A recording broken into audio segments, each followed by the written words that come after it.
sure if Dave Barry wanted to make it into a band, he could make it into a band. I'm just saying, Florida needs to do a lot of shit to redeem itself. Bleach blonde, bleach blonde, bad built, butch body. This isn't a slur against sapphic women. The black gays, we sat down. We it's not that. But I just can't say it. Bleach blonde, bad built, butch body. Feels like there's another B word that was left unsaid. Yeah, but when you actually break it down, it's 6 B's. So it's probably just your inner Catholic just trying to not say 6 B's at one, trying to not utter 6 B words. Bleach blonde, bad built, butch body. I think when you break it down like that, it's a little bit easier. Yeah, and I mean, you have to give Jasmine credit. She absolutely. The reason I find white people love it is the fact that it is so alliterative. I mean, a good play on words. It is. It's just, I think I'm ultimately, what I've heard, some of the dialogue I've heard is like, it's never okay to, talk about someone and make fun of someone's body. And to that extent, I will say this was started with Marjorie Taylor Greene making fun of her talking about body. her eyelashes, which when you make fun of a black woman's hair, eyelashes, choice of colors worn, and shoes, you are treading on dangerous ground. There's also that little moment where she goes to, and I don't know if it was Paulina Luna. God. So Luna goes and acts like this is, she rejected, she voted against the motion to strike, and then acts so horrifyingly offended when Representative Crockett fought back. So it's just like, she's doing what a lot of white adjacent women do. The tears, crocodile tears. The how dare you? She talked about my eyelash. She talked about my makeup and implied that I was dumb because of it. That woman has a GE fucking D, and she gonna talk to me like this. We don't do that here. Yeah, I mean, Crockett. Where did she get her law degree from? It was University of Houston, I believe, law school.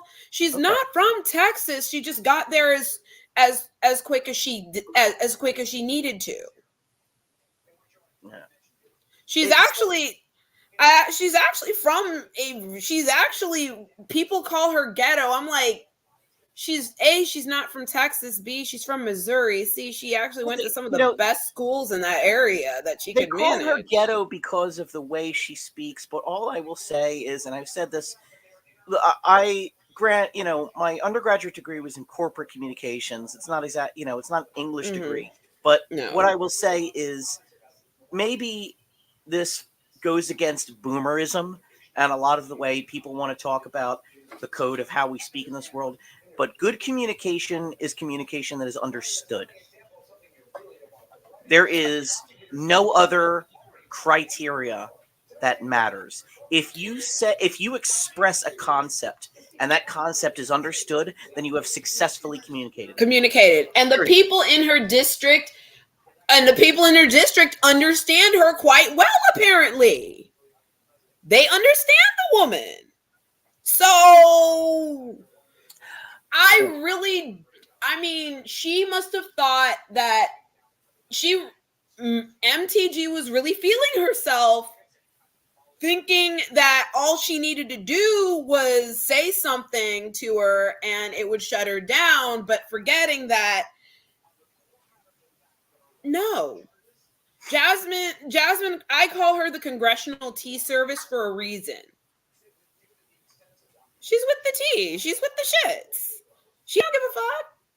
Also, I mean, setting aside the um, dog foghorn of talking about the way she speaks, we're talking about Marjorie Taylor Greene, the woman who referred to a petri dish as a peach tree dish, and the Gazpacho. Gestapo as the Gazpacho police.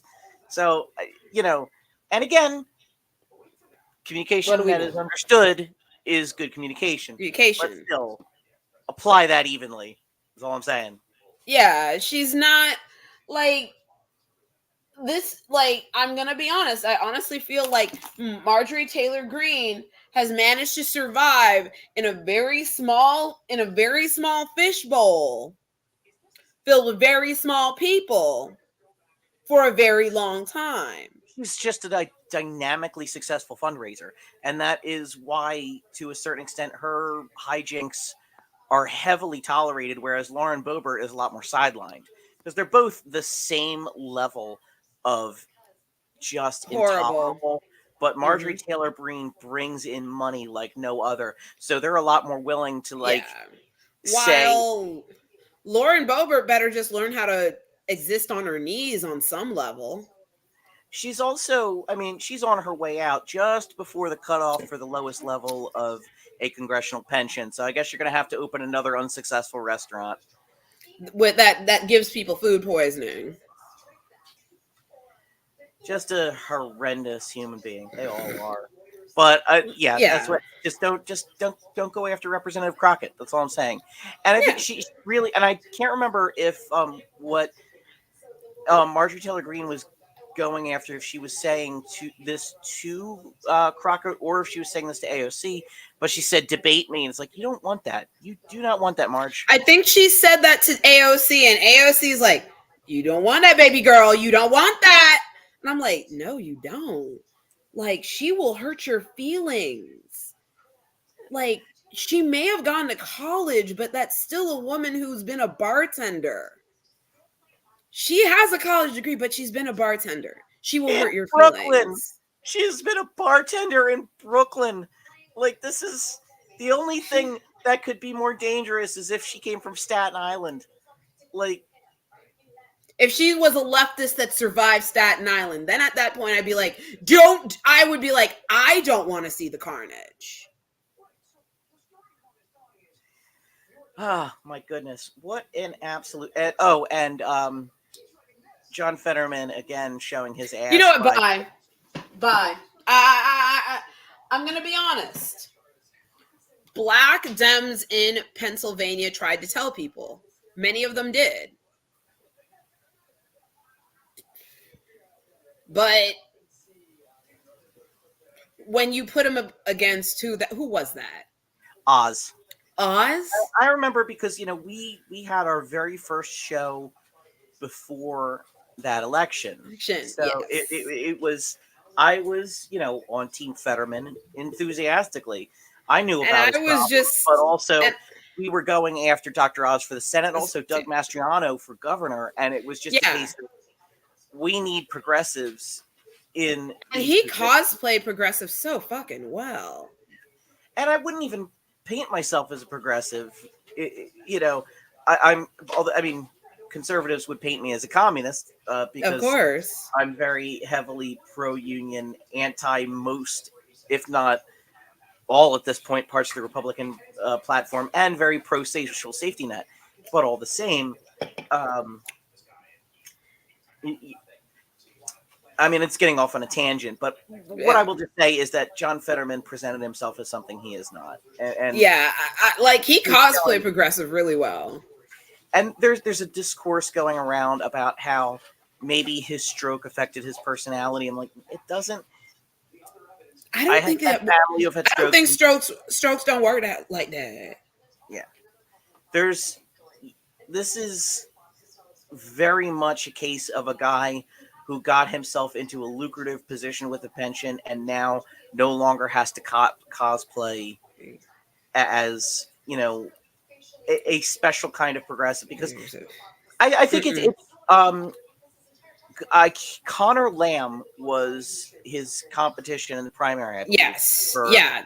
that sense. Yes. And Connor Lamb was, he wasn't progressive, Aggressive. but But he was, because he was he was in reliable. red country as Yeah. a Democrat, A and was crat. successful. So there's nobody who's like on the left who was going to be like, oh yeah, Connor Lamb. Mm. And I think, I mean, Fetterman was pretty savvy, and he capitalized on the fact Mm-hmm. that the left was having a moment, and that would get him through the primary. And he would he mad capitalized on it. Here he's got the immigrant wife. They live in a converted car dealership.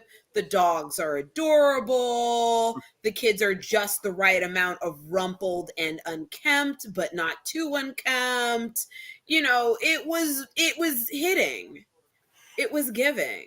I mean, for him to come out after that exchange and address the situation, excuse me, address the situation only by saying that it reminded him of Jerry Springer was kind of some of the most, like, you didn't say It was both sides, classist. but you're basically blaming Representative Mm. Crockett for this kind of shit show that Marjorie Taylor Greene brings to this Brings on a on regular. the reg. On the reg, bruh. Yeah, This is what she does. and it's just sort of like, first of all, I have a position where I'm not fond of politeness just for the sake of politeness. I'm not fond of being the decorum police. But John, if you're going to come out and say this reminds you of the Jerry Springer show, all I'm going to tell you is that you wear hoodies and shorts. Shut the fuck up. Fuck up. Honestly, that was your trademark. You listen. We were mentally prepared for you to wear Carhartt button down and matching basketball I shorts still am. for your entire. I mean, we were mentally prepared for that shit. Don't, sir, don't. There is something to be said for the idea that, and it's sort of the reason why judges wear robes. It's the idea that an institution has to lend itself credibility to project credibility, et cetera, et cetera, et cetera. But also, I don't give a shit if senators want to wear hoodies, like that part. But if you're going speaking to of do judges, if you're going to basically say, I shouldn't have to wear a suit, I shouldn't have to dress formally, don't act like people being human and having a human moment in the House of Representatives is somehow below the level of decorum that you are fighting against in the first place. and we aren't even to the level of the lack of decorum of the rest of the globe. Like everyone's like, oh my god, Congress is so unhinged. I'm like, oh, are the we House having of fights Commons yet? would have Are a we having field fights? day. Are we having fights in the well of the House of Commons? I mean, is Representative Sowell grabbing somebody by the head and finally beating the mess out of him, as we have been dying for him to do? I just remember that thing from my childhood of the one guy yelling, "You bastards!" Like, I can't remember. Honestly, did Santos get the ass beating in the cloakroom that he so deserved? No. So no, I wouldn't say that our Congress is uncivilized at all. Actually, I'm going to be honest. There's an entire book. I'm going to be honest. I think we should be a little. I honestly believe that we need to just have one day where we just let them fight. Let it happen. See what happens when we're done. The Purge Congress edition. But, oh God, I pay. But I would pay if they had a pay-per-view for that. It would work. There is a book, and I regret to say I can't remember the author's name, even though I read it not that long ago. And it's one of the few books I've read that wasn't an audiobook in the last few years, because I can't. My commute is an hour and a half. So I mean, yeah, I'm too exhausted to read when I get home, so I listen to audiobooks. But I read this book as a physical book. It's called Fields of Blood, and it is basically about the sort of rabble that had made up Congress for the bulk of Congress's existence, and the threats of violence and the like Yeah. open antagonism that has existed throughout. Like, this is not the most disorderly Congress has ever been. God, it has A senator never. nearly died on the Senate floor after being caned. Yeah, like honestly, we're not caning people on the like. Honestly, we're not caning people on the in the will of the Senate. So I really need people to just think about the fact that being that we're not caning, did we cane anyone on the floor of the Senate during this Congress? No. Then we're still civilized, okay? I swear, there are Once we certain start, senators who, and I won't name them for fear of, people thinking I'm making some sort of cognizable threat. I'm not. But there are certain senators who I do feel like could use the opportunity to have their brains beaten back into them. or Like at this. least the prospect that bitch, it's nuck if you buck session. The idea that, oh no, they're nucking if you buck this session. I think some people would be very tempted to straighten up and act right, even if the ass beatings were dealt out in the underbelly or in a cloakroom. Even if we were dealing out the ass beatings that way and they leaked on TikTok or YouTube, I think, because face it, who wouldn't want to see certain legislators get their ass beat by their own party in the cloakroom and have the grainy shot on a potato phone footage leaked onto YouTube? I'm honest. I And it would have to mean, be YouTube now, since Twitter might go the way of the dinosaur. well, he did it to him. He did it to himself. This is, I mean, it's such a winning strategy to, Yeah. youth vote is to support a bill that would ban the favored social media app of the youths. What an absolute shit show of a dumbass administration that does not want to win. It's like everybody decided to do it, and then all of a sudden you realize why after the fact. Me, I was like, I'm I'm ambivalent, but I realize I'm old. I'm Well, I mean, ambivalent to TikTok. for the longest time, TikTok to me was just sort of like, so it's Vine. Yes. It was like, oh, Vine, extended mix. Yeah. And like, so to me, like, it never. Exactly, serious. Exactly. That's what I was thinking the entire time as well. I Points have. made. I might have to mute myself for a moment, but well, I mean, to me, TikTok as a social utility, and I'm ashamed to admit that I didn't see it, but it functions in a way that Twitter did for a while before it essentially Very was much ruined. so. Is that it is now it allows a lot of misinformation to get out. Yeah, that's the thing. That's the thing. I know that for me, it's like, while I've refined my media literacy, that I can suss it out on Twitter, because I know who, you know, I know who my reliable, hard left journalists are, who my reliable mid left journalists are, who my reliable centrist journalists are, and who my, I guess you don't lie that much, people on the right are. So, you each app has their own way of sussing out, of sifting out who's real and who's not. Yeah, The there's senses that you hone on Twitter are not going to be what you hone on TikTok.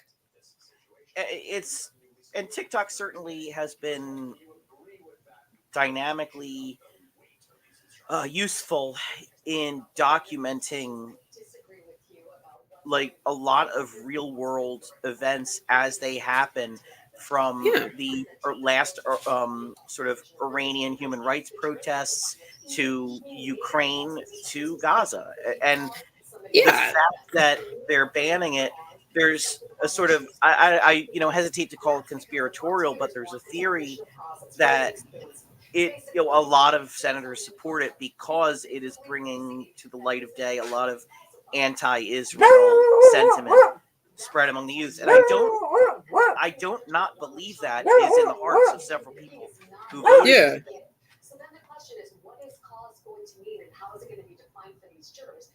But the thing is, that and that's, I wouldn't call it a conspiracy. I would just simply call it a theory, because because the Israeli state has managed to peddle a lot of influence, like Yeah. every government.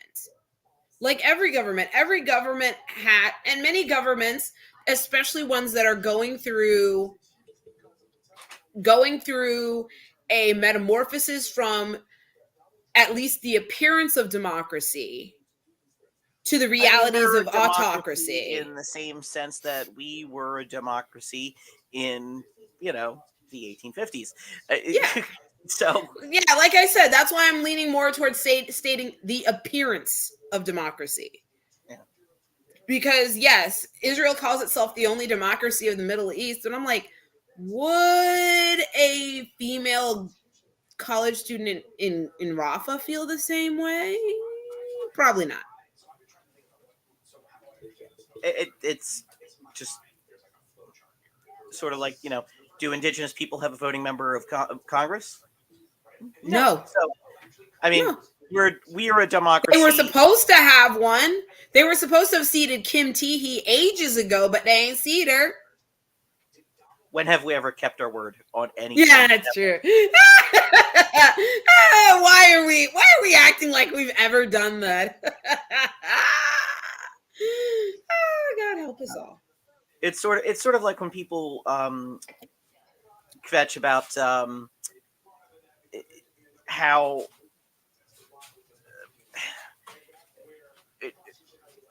how the youth talk about the United States.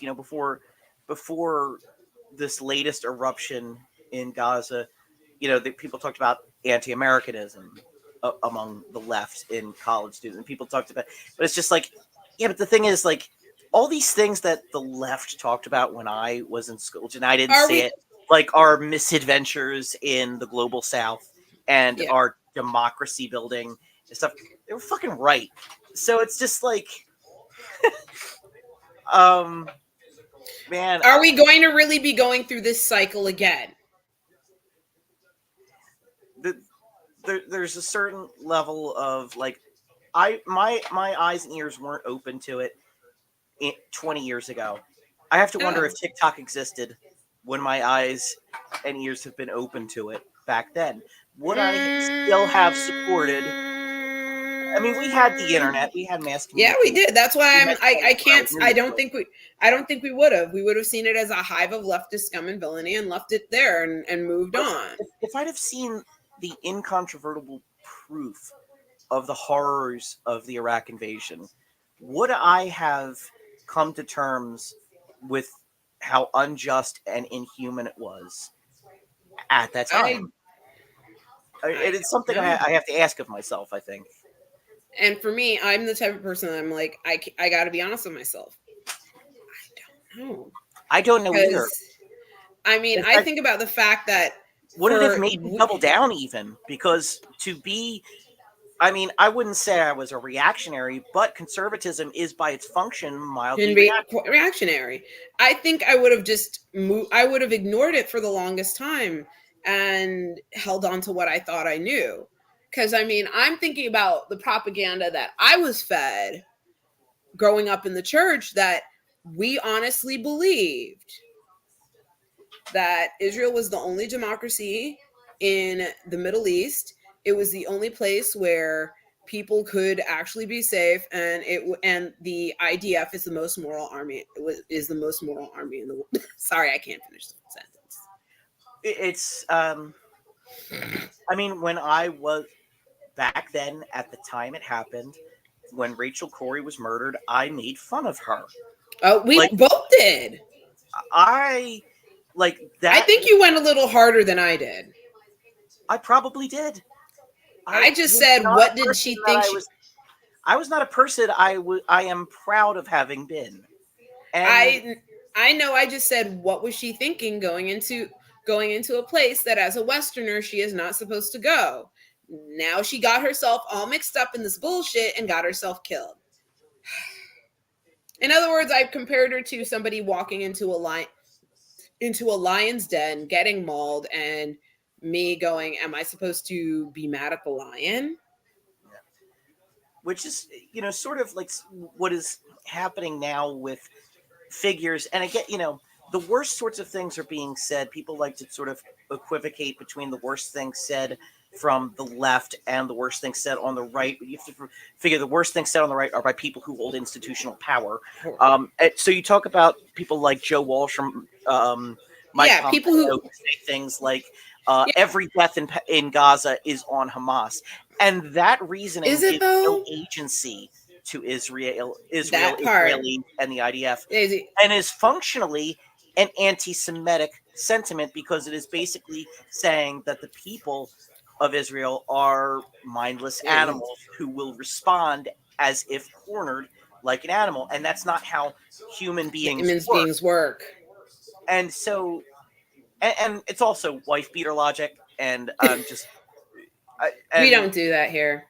yeah, yeah, it's like it's just one step removed from why you hitting yourself. Um, so that's just it. But it comes from elements. And John Fetterman, speaking of which, has also expressed the same Yeah. sentiment to say that everything happening in Gaza is the fault of Hamas. I'm like, Hamas Is committed it a though? terror attack knowing what the response would be, but that does not absolve the IDF and the Israeli government from the At actions all. they're taking to maximize civilian deaths. So, At um, all. at a certain point, it's just like if you try to extrapolate down to its smallest comparison, if you have you know a property line dispute with your neighbor, and I realize I'm oversimplifying. I'm not trying to Of do that. course. Properly, But I admit I've watched enough Fear Thy Neighbor to understand the concept. but just that if like one of your neighbor's kids like throws a rock and hits your kid and blinds them, and then you pull out your 38 and you shoot your neighbor's two Oh, kids, like you're the bad guy. yeah. Yeah. It doesn't absolve the It's kid not from blinding one of your grinding. kids, but Yeah, like you're you're the bad guy. yeah. It's the point where I'm just asking the Israeli state, this is a war against Hamas. Hamas is destroy, and I'm like, then why are you destroying rando Palestinian civilians though? What the fuck they do? They just was there. You put them in this area and then you just go mow them down. What is this? Philadelphia 1980? Is this the move bombing on steroids? I'm sorry. It, Philadelphia doesn't like to think that it could be more racist than Boston, but Boston never bombed a black neighborhood. That part, they nearly tore Dorchester apart because a white man lied. They did not bomb anyone. That is true. Boston did some bullshit. Charles Stewart, I know that you're looking up from hell, but Boston did some bullshit. But they didn't strafe Dorchester. They didn't. On Peacock, they have the show Ted, and Mhm. Scott Grimes is great as the dad. I have not interacted with Scott Grimes on social media, even though we were mutual follows on Twitter for ages. But what's Scotty do? It was just great because he played a like horrifying, like a very bigoted anti-gay character, and he eventually comes around and accepts that his niece is quote fluid, to which he responds, "What the hell is that?" In his typical Scott Grimes voice. But like either way, at the end he comes to accept it even if he doesn't understand it, and he says, "I'm proud to be the most tolerant man in Boston." And the character's like, "That may be true." I'm just waiting to see how quickly they're going to blame Jared Mayo for anything once the Patriots lose. I'm just going to see how quick are they going to ask to fire Jared Mayo. That man has to know he's on a glass cliff. You saw, I don't remember if we're talking about, but did you see the roast of Tom Brady? No, I didn't. Okay, but did you see any clips or pictures or anything? No, that's how much I Bill hate Tom Belichick Brady. smiles a lot. And it's unsettling. You think to I believe yourself, it. I want to see what it's like if this man ever smiles. Then you see him smile, No, and you're no, like, you don't. No, no. I didn't think so. I want to see that cheating ass Croat smile. Ugh. Tom Brady admitted that he cheated, like at the roast. Now, I figured. I don't know if it was meant as a joke, but I mean, he said I would have told. The NFL spent $25 million to find out if I deflated my balls, and they could have just paid me the $25 million, and I'd have told them I did it. I believe it. Yeah. I honestly believe it. This is not news to me. Listen, it's the Patriots. They're the team that sent home. They're the team that got a felon on the field to clear a fucking snowplow, which was probably against the NFL rules, to kick a field goal. Oh no, I'm never letting that go. I'm petty. Oh yeah. When it comes to New England, I am petty. I stay petty. Don't gotta get petty. I was born that way. Me. Remember, I could have been a Christmas baby, but my mom decided to watch the game, and I was that angry about it. I But you would have Christmas. I forwent a Christmas birthday because I was upset. I don't actually. I am ashamed to say I don't remember the exact date of your birthday. The snowplow game was the Sunday. I was born the Wednesday. Okay. I was supposed to have been a Christmas baby. I had other plans. Because I couldn't remember if it was something like the 23rd or the 28th, and I'm ashamed to say I'm a hard. I remember it's in December, which honestly, for me, is the best you can hope for, because I kind of like forget, like, friends I've had for 20 years sometimes. Yeah. Like, I'll get a notification it's their birthday, and I'm like, shit. Oh, okay. I am just so bad with that shit. No, that's fine. There was one year I forgot my mother's birthday. Like, that's, yeah. Damn. I know. And you Italian, and you, oh no, baby. Well, she's Irish. Yeah, no, the snowplow game was December 12th. I was born the 15th. Wait, I thought you were, okay. Yeah, see, bad friend. But I wouldn't say bad friend, but like terrible memory. I remember. Yeah, that's why I say I was so petty. I made an early debut because that's how mad I was about the whole thing. Sorry, you said that's why I say, so I have to say, hey man, nice shot.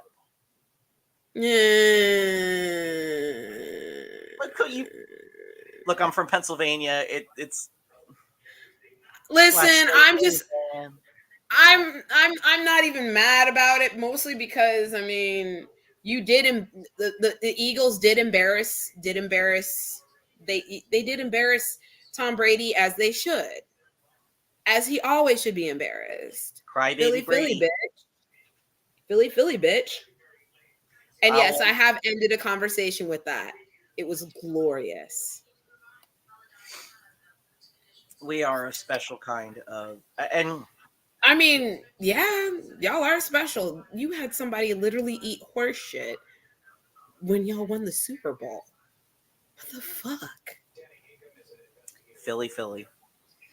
What the fuck, though? You.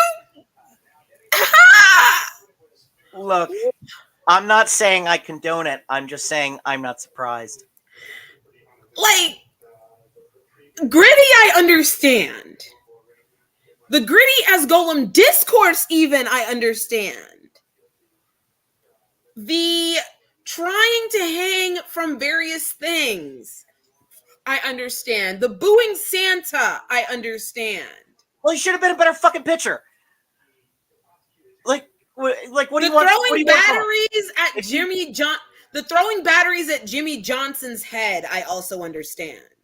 I'm just saying, like, if you're gonna show up and you're gonna get on and you're gonna get there and you're gonna throw, you better be ready to fucking throw. I don't care if you're Santa. I don't care if you're fucking Jesus. But one of y'all actually ate horse shit. Huh? Look, Then it, again, I mean, listen, if the Dolphins ever win, somebody's probably going to try to snort enough enough cocaine to jumpstart a room full of. Philadelphia is a large population. It's a bell curve of stupidity. You will have people eating horse shit. You will have Nobel laureates giving the absolute most wonderful speeches. And in the And middle, in the you middle, you. have a lot of people greasing up poles and drinking beer. And, it's just the humanity runs the gamut. I'm just saying, in the middle, you got Jason Kelsey giving an absolute humdinger of a speech while dressed in a mummer's outfit. The best Kelsey. I mean, yeah, I mean, honestly, I think he's the hilarious Kelsey. He's the Kelsey you actually want to hang out with. He's I mean, Travis Kelsey was great on Saturday Night Live, no doubt about it. But I He's think Jason adorable. would have been better. Honestly, I appreciate the fact that he probably doesn't speak to Harrison Butker either. Because Mahomes, I think, was very clear about that fact. I'm like, I may not like Patrick Mahomes, but I appreciate Patrick Mahomes. Oh. This man basically said, I don't even talk to him. Like, it's the idea that you sit next to the quarterback. Yes, you are the kicker, which means yes, you are low. But if that man makes a point to say in public that he don't fuck with you, That's then again, no wonder he had to sidle up to like borderline white nationalist, I mean, Christian nationalist Catholics, which I find hilarious because if anybody's ever read a Jack Chick tract, those people do not like Catholics. I'm waiting for these right-wing Catholics to figure out, baby, you're just doing their dirty work. You're doing the work that they're not. You're doing the intellectual heavy lifting and logistical planning. They're just not smart enough to do.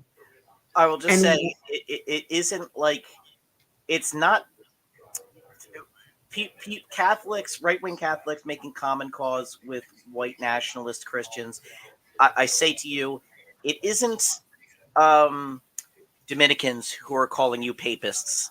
It isn't it really isn't. Muslims calling you papists. It really isn't. That term exists from right wing Christians. Facts. I'm like, when are you going to figure out you are merely doing you're merely doing the intellectual dirty work that they do not have the patience or mental capacity for. You are doing that for them. And when they are done, you think they're actually going to give you power? That's so cute, dumbass. White nationalists were willing to bring in white Hispanics to their fold more than they are Catholics in order to increase their numbers and power. Like, that is the extent of their hatred towards Catholics. So, if you're going to make common cause with them, just know, like, you're a pick-me. If you were like such a pick-me, yeah, they don't respect you. Them niggas don't respect you. They really don't. Like I said, you can go and do their intellectual dirty work. You can do the shit they're not smart enough to do. But which is it? Which ones are it on the Daily Wire? On top of, they used to have Candace Owens, so they had their they had their black conservative, they have their Jewish conservative, they have their Catholic conservative, which I can't remember if it was Michael Knowles. I think it was Michael Knowles is the Catholic. I think it's Michael Knowles, yeah. And I just have to say, like, that is their business model to get people to be tokens, to spread a white nationalist Christian message. And tokens get spent. That's all they good for. And the only reason they got rid of Candace Owens is because she wasn't keeping the peace. She really wasn't. I think Steven Crowder was also their token Catholic for a minute. There is a lot more. I'm just saying. I'm sure. I'm sure his burner phone is still pretty much giving all the grinder notices he can handle. Why don't he and Nick Fuentes just get together? Nick Fuentes. Nick Fuentes is theoretically a lot of things, but I don't think Nick Fuentes actually likes other.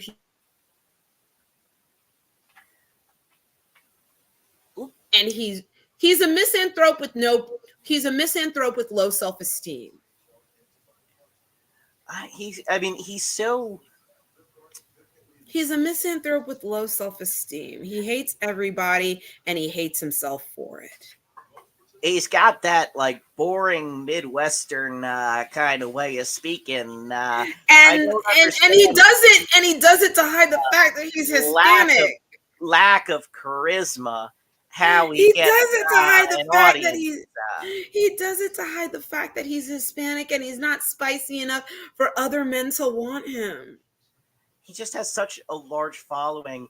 Like, part of me, if I were an unscrupulous, like, kind of money grubbing type of person, I would be like, I should just get on his grift because I could do it better than him. Yeah, you could. Actually, honestly, I would be terrified of you. And you probably could do it. I'm doing a terrible job at this, but that's because we have an audience of 10.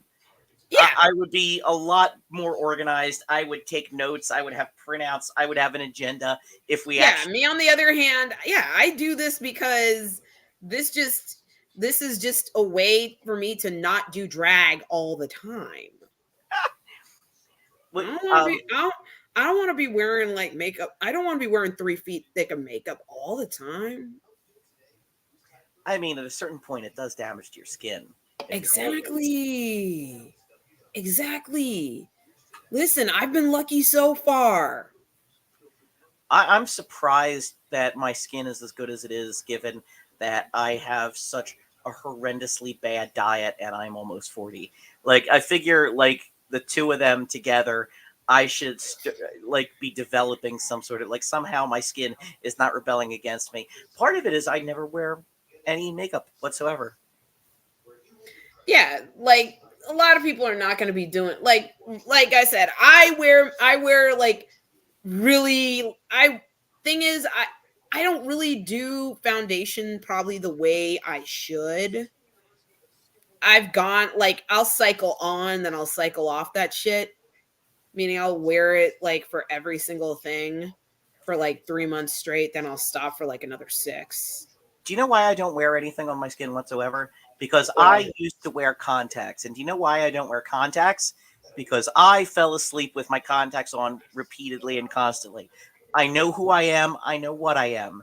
And I know that I will just fall asleep on whatever I put on my face, and that ain't good for you. So I just nip that in the bud, and I don't do it. I think for me, it's the fact that I treat everything like a ritual. So for me, it's like, it feels weird if I don't. So before going to bed, the makeup comes off, the full de-dragging, and then the contacts come off, and then finally I'm just like, oh, Morpheus, come join me in bed, thank you. Here's the problem with me and my severe unmedicated ADHD. If I treat everything like a ritual, then nothing's a ritual. So I have to have my specific ritual. Like, here's the thing. Brushing your teeth has to be a ritual, because if you have the ADHD like I do, then you suddenly realize, I haven't brushed my teeth in 8 days. That is a thing that has happened to me before. Yeah. And that horrifies some people. I'm sorry, but like, that's just the way my brain works. And the reason I don't medicate for ADHD is because the medication for ADHD is almost always a depressant for me. Facts. And like, I don't know, I can live a disorganized life where this is why I love my job. Well, for many reasons, but one of them is because it is very highly structured and organized, and everything has a due date that is cognizably soon. And so it's just like, well, shit, if you give me something that is due in a month, that ain't getting done until the month. But if you give me something But that's either today or either tomorrow, I can prioritize that shit. All right, I'm doing the today stuff now, and then I will do the tomorrow stuff today, but when I'm hey, done with the today stuff. stuff. And Yeah. oh god, it's so easy. Because everything I do has a shelf life of 24 to Same. 48 hours, my job is perfect for me. And that is The shelf life on my stuff is a little bit longer and a little bit ongoing, but all the little micro duties, well, they that's have to be done asaptually. So it's well, like or the thing is, this job is more learn knowledge, apply knowledge, which is annoying. But the good part is once the cycle for that knowledge is complete, I can mentally throw that shit away. well, the other part is, even if I have my hands in a lot of different drawers, or or whatever the phrase is, I can't, or in a lot of different um what Got is a the lot term? of irons in the fire. I've got a lot of irons in the fire, but the thing is, it's all micro duties, like you said. Yeah. So it's the sort of situation where, for of the life of a file, or the life of a suit, can Mm-hmm. last from, like, it can last as quick as, like, a couple of days, Mm-hmm. but it can also last years and years and years and years. But the thing is, it's made up of these little micro duties that I Of can course. handle, and everything is finite. And you talk about, like, I don't do so much litigation. I am Mm-hmm. mostly compliance, and I'm like discovery, and stuff like that. And it's just a matter of, Paperwork. yeah. And have you had to call clients and be like, all right, so how much are you actually worth, so I can tell whoever I need to tell this is how much this person is worth. It's not worth pursuing it. I don't have to talk to clients. That's my favorite Oh part. fuck, bro, I That's hate my you. favorite part. I don't have to Because talk to clients. honestly, I have dealing to with talk the to pro se defendants, but I don't, and opposing counsel, but I don't have to talk to clients. And trust me, I would rather deal with opposing counsel and pro se defendants than the I clients. believe it, because I'm thinking about the fact that I had to deal with a car accident, and then they were like, oh no, they're actually pursuing actual legal action. I'm like, against me? Well, what money do these people think I have? And then I It, had to yeah. enumerate my assets, and then like a week after I turned that in, they're like, never mind. Why wouldn't they just go after the insurance? Like, They did, but the insurance only was going to give them a little bit, and they wanted a full like 60K, and I'm like, bitch, this is Florida, and I don't have an OnlyFans, so 60K well, where? not only that, but just in the spirit of, all labor is labor, and all labor needs to organize. OnlyFans, much like the rest of American labor, the income curve, inequality curve Is yeah for every. But the thing is, what cracks me up is even in Florida, the number one OnlyFans girl has to have a second job. Even in Florida, some of the top OnlyFans girls, they still have a job at Alorica or whatever. They're still bottle girls. In other words, That's because it's the bulk of the income is kept by. Now, I get it. A lot of people, free marketers, will say, and I believe in markets, but a lot of free market, like, let's say it's fair capitalism types, are just like, well, it's their platform, their rules, they can keep the bulk of the money. And it's like, yeah, but if there no, were organized sex worker six, labor yeah, movements, then that shit they could would, change. yeah, they'd Legalize straighten it, up and organize it. right. Legalize it, Was it organize and it. organize Legalize it, it? organize Because it.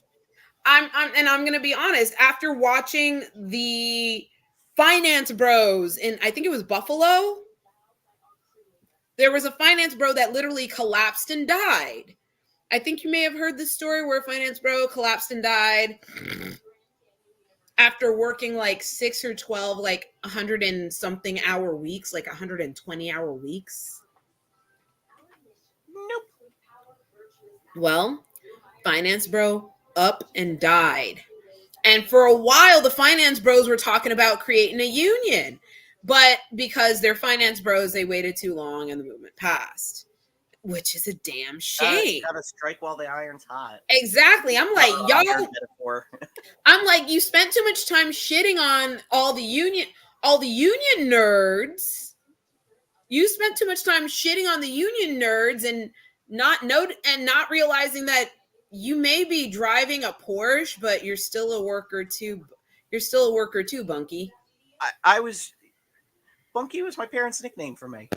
But anyway, I was really sad that the Mercedes unionization effort did not Oh, succeed. I'm not shocked by it. It hurt my feelings too, but I'm not shocked by it. But I very much approve of the idea, as the slogan goes, to unionize the South, both for the double meaning of that phrase. Sherman didn't go far enough, but also because Facts. we need unionized manufacturing, and we need unionized labor in this country. And for all of Biden's many flaws, his pro-union Yeah, administration is the best in my lifetime. his willing, like, there are many. I'm going to be very, very vulgar here. There are many dicks that piss me off that Biden gets on his knees for. But the one that I will always be very proud of is the fact that he always got something for the unions. He's always gonna spare a hand or something for the unions. He's great for unions. He is great for financial regulation and breaking up monopolies and preventing, well, not breaking up monopolies, but rather preventing greater concentration of corporate power, at least under his SEC. And he is great for appointing federal judges, because the federal judges he has appointed have been incredible. And that is ultimately what I am voting for in November. And that is fucking fair. And he is, we discussed this already. I don't want to belabor it. I don't want to go into it again and again and again. But the fact is, he is a monster. And ultimately, I wouldn't vote for him if the alternative was someone who hasn't personally professed to be a bigger monster in the exact area that Biden is a monster in. Yeah, let's put it like this. If we come out with the same people in the White House at the end of this year that we did at the beginning, it'll be only because Nikki Haley did not get the nomination. It's basically the infrastructure that needs in this country that needs to exist at the end of the next 4 years can only exist with Biden in the White House. Trump in the White House would escalate or allow the escalation of more ethnic. I admit it. I'm starting to save internet snippets because I'm like, I don't know how the asylum system works in certain countries, but I'm gonna try. Be like, I'm seeking asylum. Are you serious? Yes. Are you serious? Yes. Why would you want to? Do you need me to give you the complete? Would you like this in a PDF file, or do you need it as an MP4? Because I'm gonna give it to you. It's very striking. The ways that Biden and Trump are similar, but they still exist in diametrically opposed universes in many ideological schisms. And one of the ways they are the same is that their human rights record is abysmal. But one of the ways they are different is that Trump's problem with Gaza is that Netanyahu is losing the PR war. Is that Netanyahu isn't going far enough. Far enough or quickly enough. He wanted Netanyahu to basically do what he is doing, but faster, so that it is becoming less of a PR problem. He would be a lot more permissive with Netanyahu, and I know very much Biden is plenty permissive. He's the most obsequious president we have had. Yeah, but we forget that Trump has promised to be more so, and he also is the one that moved the embassy to Jerusalem. Which probably helped kickstart this current round of bullshit. And so the Great March of Return is, you can draw a direct line back in time from October 7th to the Great March of Return. Yeah, I think you can. I think that argument can be made, and I think many people are making that argument. To me, I think that is a very fair argument. It's an ugly argument I may not like it, but it's very fair, and you can actually you can hang plenty on it. And as you know, I will say repeatedly, explaining why an atrocity was committed is not the same as excusing it. So, It's really not. I just want to preempt that, lest I be accused again of anti-Semitism, like happens daily on Twitter.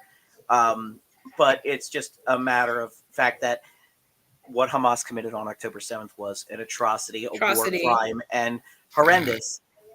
But mowing down hospitals and universities is not a response to a terrorist act.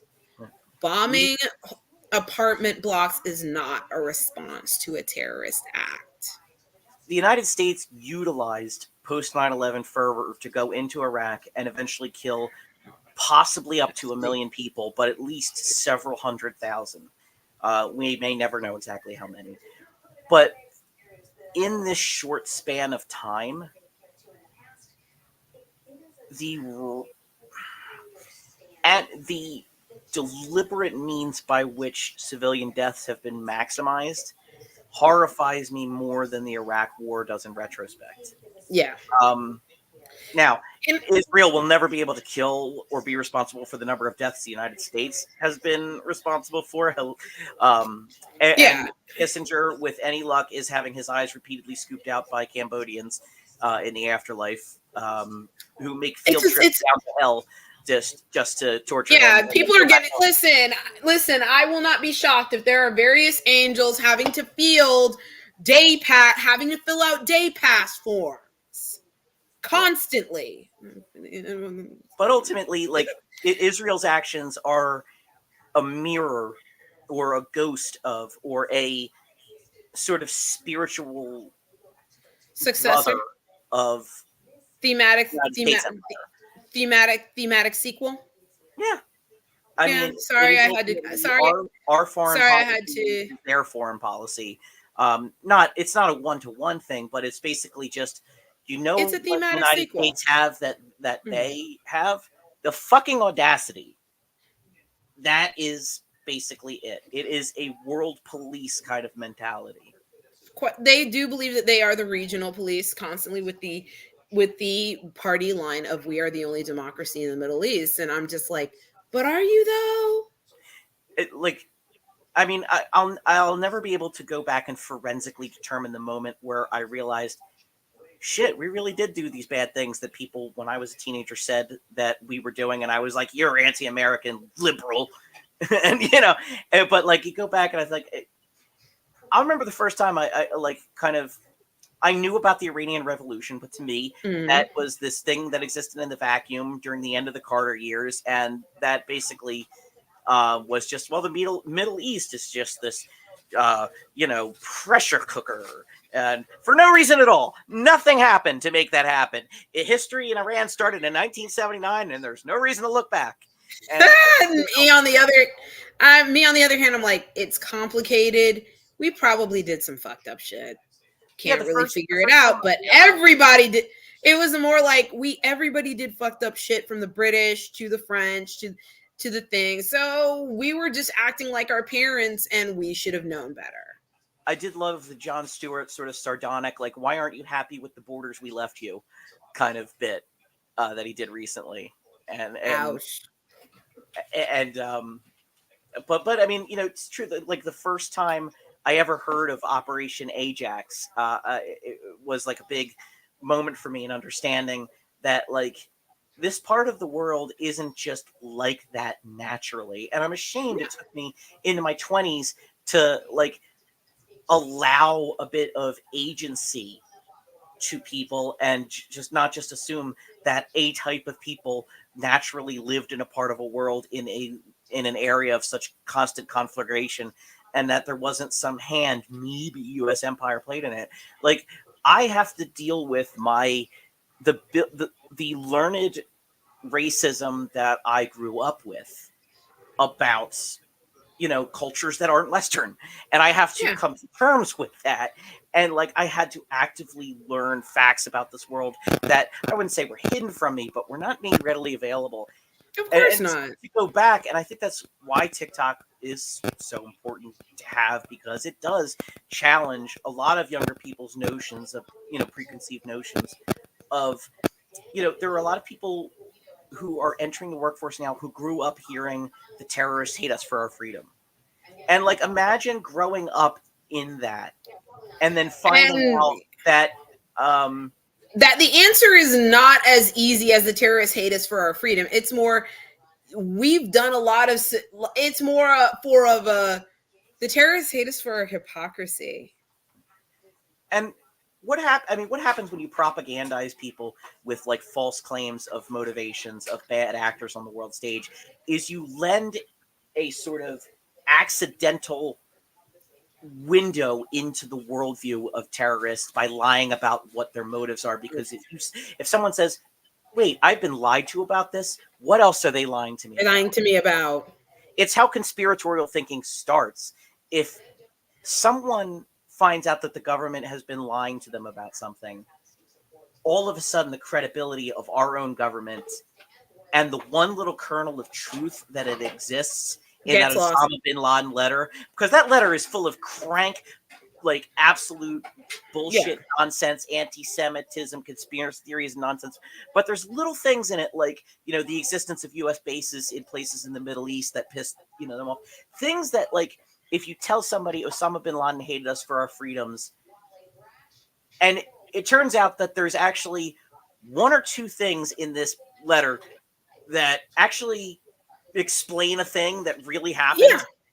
All the rest of the stuff that isn't true is a lot easier for someone to fall into the rabbit hole of believing. Very much so. People, I encounter these people every day. It's like it's hard to explain to people, listen, it's so much, it's not as complicated as we think, but it's more there's more to this than meets the eye. Transformers noise goes here. But honestly, 85% of it, like, the man was psychotically wrong, but had a point Yeah. On a couple specific things. on Definitely. one or two really specific And there's things. a lot of It's other like, things that he fits right in with the religious right in America on, like the anti-gay stuff, and there's a lot of yeah, in other words, you realize that the black and white is not how any of this works. And when you teach children that the world is black and white, and then they find out it's not, But it's not it blows their world wide open, and they're willing to believe a lot of anything. So I tell don't them the know. truth from the beginning, like the Yeah, fact and that, or at least have two very oppositional forces in your house, which cause you to realize that everybody has their own motivations to tell the truth. like, I don't know That's how this situation with Palestinians and Israel ends, but I know I it don't either. doesn't come about because extremists hold on to their views until the end of time. No. South Africa did not end apartheid because someone came to their senses. South Africa ended apartheid because it no longer became economically tenable for them to keep the system going. And that is why I would really like for Biden to not only stop providing aid, but at a certain That point part. start providing sanctions. And That part. we didn't talk about the It's ICC, but and I think honestly, I feel I like never that. talk about it. I feel like President Biden's philo-Semitism is almost an infantilization. It is. It's, Well, oh God, it's sort of they like, can't defend them. I'm like, they are grown. That is a grown ass country. All not as right. they're not as old as Biden though, as a country. But what I will say is, like, Biden is, he believes in the myth making of Israel like he believes in the myth making of the United States. He believes in a lot of founding he myths believes of in the United myths, and States. he believes in a lot of myths and institutions, which is why I need Buttigieg to come smack him upside the head and say, "Unk, 13 seats on the Supreme Court, one for each fucking district. Let's do that shit. Yeah, I'm all Cuz for it. honestly, that probably would neuter Thomas and Alito faster. I am actually And it would surprised and that it would empower. I can see that actually empowering Ketanji Brown Jackson on ways we really can't conceive. It would empower her. do you know what saved the CFPB, by the way? Because there was a Supreme Court, and I can't Mm-hmm. remember the name of the case, but there was a Supreme Court case Who? about the funding mechanism of the CFPB. But what saved it was the banking industry, not function, not logic, but the idea that the banking industry, and I believe, I can't remember if it was an amicus brief or if it was but the idea was that the argument in front of the Supreme Court, which the Fifth Circuit had agreed with, and which was why it had made it to the Supreme Court, was that the CFPB had a funding mechanism that was unconstitutional because it wasn't basically up for appropriations every year. And the fundamental flaw in that logic is lots of things are funded that aren't appropriated every year. But Mm-hmm. aside from that, a lot of banking industry people and a lot of companies said we actually like the reliability of the CFPB's regulations because those regulations make it safer for us to operate, because if you eliminate their regulatory power, then all of a Mm-hmm. sudden we are going to be inundated with lawsuits seeking to plumb every little factual part of every case where someone has something wrong happen to them, and it's going to absolutely destroy us. Whereas if these banks simply follow the regulations put out by the CFPB, they don't have to go into full litigation. These things will be dismissed No. outright because they are given the safety of having followed the regulations, even if something bad happens to consumers.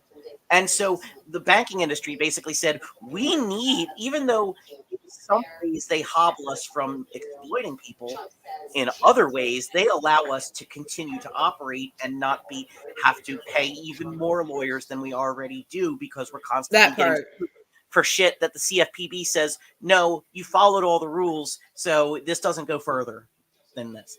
And that is what saved the CFPB. It wasn't belief in institutions. It really It wasn't. basically was capitalism looking out for itself, saying we can stand a little bit of regulation because it Just protects. a little bit.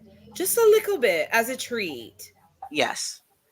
So, but I was surprised because the only justice I saw, and I read the abstract of the decision, but it looks like the only dissent came from Alito, and I think it was either seven, and I think a concurring opinion from Gorsuch. Um, but it was either 7-2 or 8-1 that saved the CFPB, and it was basically because the banking industry said, "No, we don't actually agree with this sort of insane right wing idea that it should be completely dysregulated. A little bit of regulation actually saves us a lot of money, but please don't go further. Just But yeah, I mean, I could see a 13-member court. It would probably, certain people would probably feel a little bit more comfortable in making more thoughtful decisions. Uh Chief Justice Roberts, I'm looking at you. And some people would realize, no, you are not the smartest person in the room. Harlan Crow lied to you. I mean, if you can't trust a guy with a bunch of Nazi memorabilia, who can you trust? As a black man, really, who can you trust? Like I said, I don't. I need to know Roy what. Wood had it so right, and I'm not going to repeat what he said because it's not my place to. But I laughed. It's all I'm saying. All I'm gonna say is colorism ruins lives, And what's really irritating is that Thomas has spoken openly about the racism he dealt with growing up. but he believes that it's because now that he's got this position, I got mine. Fuck you. he, I got mine. Not just fuck you, but I'm going to make you pay for thinking I would never get mine. He Thomas and Alito are two just the ultimate hacks. At the very least, I mean, as They're much bitter bitches. as much as I am also just, I find Amy Coney Barrett and Brett Kavanaugh to be detestable human beings. Gorsuch at least has a Occasionally he'll vital do something. to him. Yeah, occasionally he gonna do some shit. Occasionally. He somehow is good on on Native American cases. It's like this. I think it's a fundamental distrust of federal government power that leads to Yeah. that, and not any Yeah. kind of empathy with Native No, Americans. he doesn't. I don't think he has a single day's empathy for a single indigenous person. It's just the fact that he doesn't trust the government, and he realizes somebody gotta be weird up in this bitch. But that's again another reason why I am voting for Biden, is because we need another Ketanji Brown Jackson. If eventually Alito and Thomas croak in the next 4 years, I know you come then through, big sandals. Come through. yeah, because now Thomas won't do this. There's every possibility that Roberts is just sick of all of this shit, and if a Mm-hmm. Republican is elected, he might retire. It's a theory I have. I think Roberts is fed up with the attacks on the judiciary, Being and that he's Bush era, I can actually see it. it's Being where that he's Bush era, I can actually see it. And I'm gonna be honest. If they opened the court up to 13, I think Roberts would retire anyway. He would probably Robert be like, is the ultimate institutionalist, yeah. but and he also seeks to sort of compromise by giving conservatives what they want without breaking down the concept of stare decisis, and with Mhm. trying to uphold the idea that the Supreme Court is a legitimate institution of. And that's not gonna last much longer. You know what? That is the sound of my dog asked to go out, and we're like 15 minutes over too. So I'm going to say Yeah. goodbye for tonight. And this just in: David Zaslav somehow still alive. God damn it. Good night, everybody. Nice.